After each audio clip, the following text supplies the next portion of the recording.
Kolam permohonan ajaib. Pada suatu ketika, ada seorang putri raja bernama Jasmine. Ia adalah anak tunggal dan ia dimanja. Ia amat keras kepala dan amat egois. Ia selalu ingin makanan lezat. Suatu hari, seorang penyihir mengunjungi raja, memberi berkat dan memperingatkannya tentang kolam permohonan ajaib dalam kerajaannya. Baginda, aku datang ingin memperingatkan Baginda tentang kolam ajaib di kerajaan Baginda yang... Di saat bersamaan, Jasmine cilik lewat di balairung dan melihat si penyihir bicara pada ayahnya. Ia senang saat mendengar tentang kolam permohonan ajaib. Begitu ia mendengar tentang kolam itu, ia lari ke kamarnya tanpa mendengarkan sisa keterangan si penyihir. Aku harus ke kolam permohonan untuk meminta makanan lezat.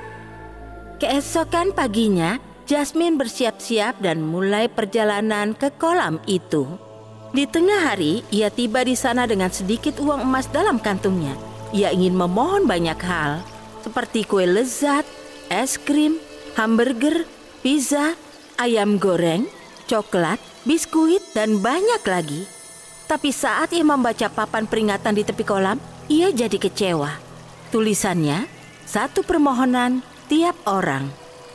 Kolam ajaib, kabulkanlah permohonanku. Beri aku guci yang akan beri aku makanan. Tiba-tiba, guci ajaib muncul dari kolam itu, teriring bisikan.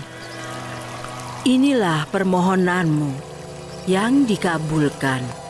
Ikuti perintahku atau itu takkan bekerja.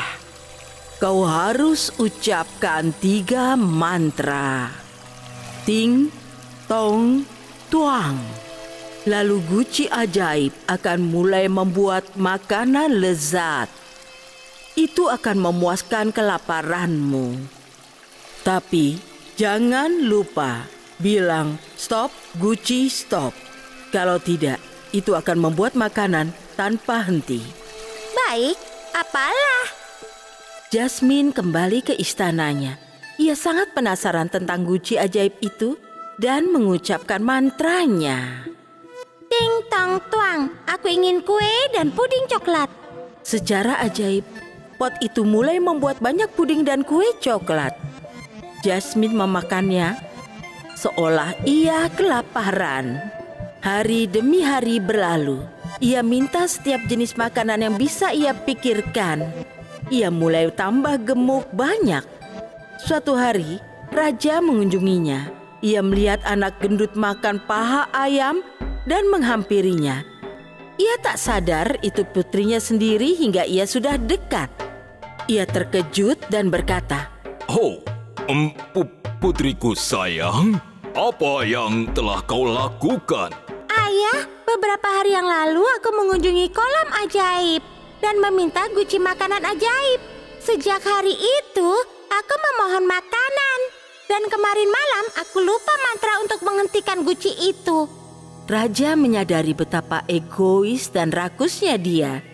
Raja memeluk putrinya yang menangis dan berkata, Putriku, kau tidak pernah mendengar siapapun.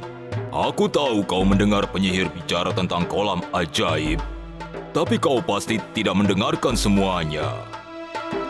Baginda, aku kemari untuk memperingatkanmu tentang kolam ajaib dalam wilayahmu yang mengabulkan permintaan.